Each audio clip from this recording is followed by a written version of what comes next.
Graça, paz e alegria, eu sou o pastor Ricardo e estou aqui para mais uma mensagem do site www.compartilhandonaweb.com.br. Seguimos meditando a respeito da situação que aconteceu entre Davi e Betsabá, os seus desdobramentos, e estamos tentando encontrar e entender mais algumas coisas importantes para a vida do cristão, pensando a respeito do nosso tema. Somos diferentes?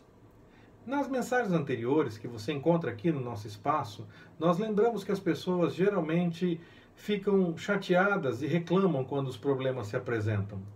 Lembramos da situação envolvendo Davi e Betsabá, as coisas que são importantes para ajudar nessa nossa meditação, e também falamos que até mesmo o problema pode ter um papel importante na vida daquele que busca as coisas de acordo com a vontade do Senhor. Seguimos. Pensando na realidade de que o homem segundo o coração de Deus, Davi, cometeu pecados, nós precisamos parar para pensar a respeito da possibilidade realmente das pessoas cometerem pecados.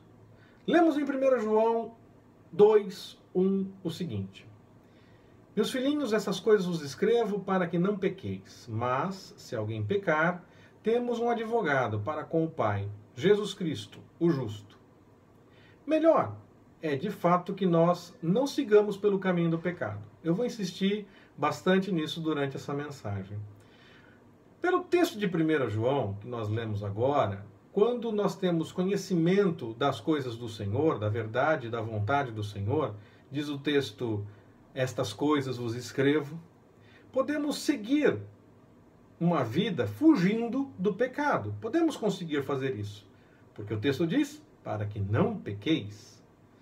Mas, ainda assim, mesmo conhecedores da vontade do Senhor, nós podemos sim cometer erros, porque o texto diz, se alguém pecar. Então, e se acontecer? Nós estamos perdidos? Caímos da graça? Uma vez salvo, salvo para sempre, e aquele que é salvo não vai pelo caminho do pecado, porque se foi, é porque na verdade não é salvo. 1 João 2:1 vai contra todas essas teses. Não sei como elas se sustentam no meio cristão, ainda mais pensando a respeito da graça. Lá no Antigo Testamento, ainda com a observação da lei, quando tinha as regras e até mesmo mostrando o que aconteceria caso alguém desobedecesse o que era a lei do Senhor, ainda assim temos exemplos de misericórdia por parte de Deus diante do erro de muitos. Misericórdia esta se apresentando e se manifestando ao arrependido, aquele que se arrependeu diante do Senhor. Nós temos a história de Davi e Betsabá, que nós estamos meditando a respeito. Mesmo antes da graça, o Senhor acolheu Davi depois que ele cometeu o erro, por conta do arrependimento de Davi. Como Davi se mostrou arrependido diante do Senhor, ele foi acolhido. Era melhor sim, eu disse que ia insistir, era melhor sim que ele não tivesse cometido o erro. Mas diante do fato ocorrido, passava então a ser melhor que ele se arrependesse e mudasse. Na primeira mensagem dessa sequência, nós comentamos a respeito dessa situação envolvendo o erro de Davi, que levou a outros erros. Vamos continuar falando a respeito dessa história que nós encontramos no segundo livro de Samuel, nos capítulos 11 e 12. Quando Natã confrontou Davi, ele poderia ter mantido essa sequência de erros e poderia ter reclamado, poderia ter negado, ter dito não tem nada a ver, ter inventado qualquer coisa, ter até dito que Natã é quem estava inventando alguma coisa, que estava contra ele, que queria derrubar o rei. Era possível que Davi fizesse qualquer dessas e outras coisas ainda, tentando ainda seguir na sequência de tentar resolver por conta própria o erro que ele cometeu. Mas Davi, depois que foi confrontado por Natã, ele rompeu com esse ciclo de tentar resolver por conta própria. Ele se arrepende, busca no Senhor a direção para a sua vida e é perdoado. No caso dele, fazendo analogia com 1 João, o texto que nós lemos aqui, Ele já tinha conhecimento das coisas do Senhor, então ele podia não ter cometido o erro. Ainda assim, ele errou e ainda ampliou a lista de erros para tentar esconder o primeiro erro. Agora, quando ele é confrontado por Natã, ele rompe com o erro e volta para o caminho da busca da vontade do Senhor. Aquele caminho que ele não devia nem ter deixado, o caminho da sinceridade diante de Deus. Era melhor ele não ter errado. Mas depois do erro, era melhor ele ter rompido de uma vez por todas com esse ciclo o mais rápido possível. Confessado, se arrependido e buscado ao Senhor, deixando o erro.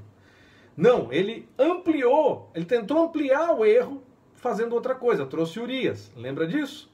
Quando deu errado o fato dele trazer Urias, ele aumenta a lista de erros e manda Urias de volta para a batalha com a orientação de que deve ir para o lugar onde possa até morrer, o que de fato acontece. Quer dizer, Davi, tentando resolver por conta própria, ele só vai aumentando a lista de erros. Quando ele é confrontado por Natã, ele já estava tão envolvido com o erro que ele poderia dizer, mais um não tem problema. Vou mais uma vez nessa. Uma hora isso tem que acabar, onde já se viu.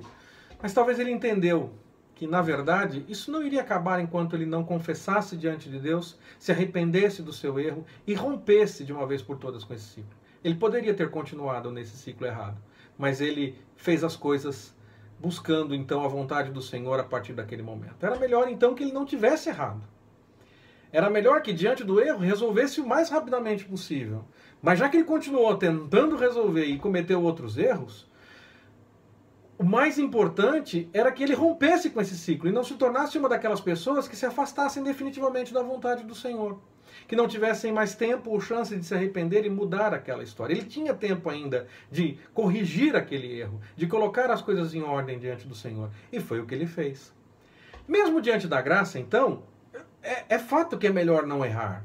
Mas quando um erro acontece, mesmo na vida daquele que conhece as coisas do Senhor, como diz 1 João, nós devemos romper com o ciclo do erro o mais rapidamente possível. Devemos buscar ao Senhor. Nós temos advogado no céu.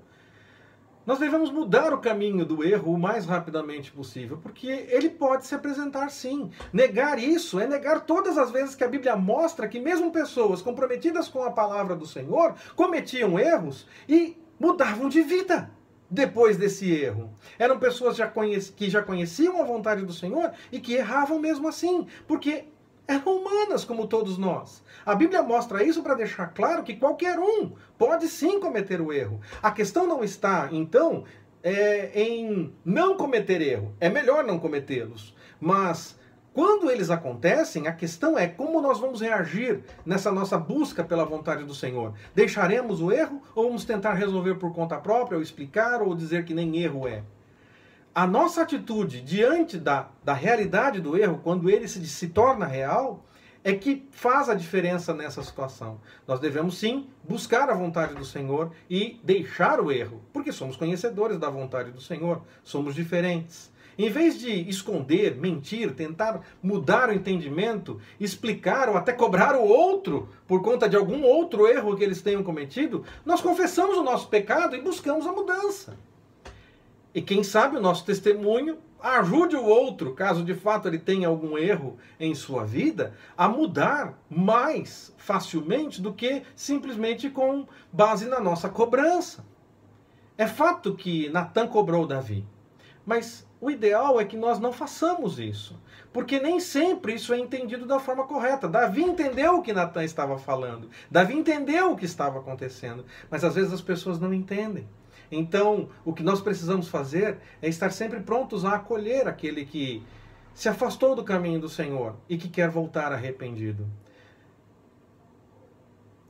As pessoas precisam ser acolhidas quando acabam cometendo erros e se afastam da vontade do Senhor e se arrependem e querem voltar. Mesmo aquelas que não aceitam a cobrança por conta do seu erro, elas precisam ser acolhidas. Eu fico pensando a respeito de acolhimento quando lembro da história de um filho. O pródigo. O filho pródigo. Ele já vivia na casa do pai. Ele já sabia como eram as coisas do pai. E ainda assim preferiu fazer as coisas de outra forma. Quando voltou, ele foi acolhido pelo pai. O irmão até tentou cobrar, que não podia ser exatamente daquele jeito, mas o pai acolheu. A parábola do filho pródigo deve, permitindo o Senhor, fazer parte das nossas meditações a respeito do nosso tema Somos Diferentes. Mas citei ela aqui para mostrar que nós podemos sim conhecer as coisas do Senhor e acabar indo por um caminho errado, cometendo um novo pecado. E o que nós temos que fazer diante disso é nos arrependermos e buscarmos a vontade do Senhor, abandonando o erro, para fazer, mais uma vez, a vontade do Senhor e deixar o errado. E aqueles que cometem erros precisam ser acolhidos quando voltam à presença do Senhor. Não cobrados, não questionados, mas acolhidos, como o filho pródigo foi. Que o Senhor nos abençoe. Retomamos esse assunto, se assim nos permitir o Senhor. Forte abraço, até mais.